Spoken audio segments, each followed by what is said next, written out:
পবিত্র ঈদুল ফিতর উদযাপনের জন্য কিশোরগঞ্জের ঐতিহাসিক শোলাকিয়া ঈদগাহ মাঠে ঈদের জামাতের প্রস্তুতির জন্য মাঠের পরিষ্কার পরিচ্ছন্নতা ও মাটির দাগ কাটার কাজ শুরু হয়েছে। প্রতি বছরই রোজার 10-12 তারিখ থেকে প্রস্তুতির কাজ শুরু হয়ে থাকে। সম্পূর্ণ ভিডিওটি দেখতে থাকুন।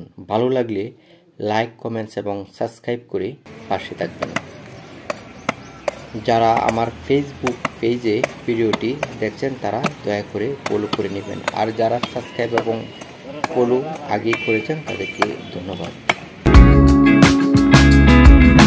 আজকে আমাদের না সুপারভাইজার 29 জন লোক আছে, কাজ করতেছে। আর পরবর্তী আরো পারবো লোক, আর আরো 10-20 জন পারবো। ও তাইলে 10-20 জনের সব মিলায় কত? সব মিলায় মরণ আমার এই 8-10 দিনের মধ্যে আমি সম্পূর্ণ শেষ করে দিই।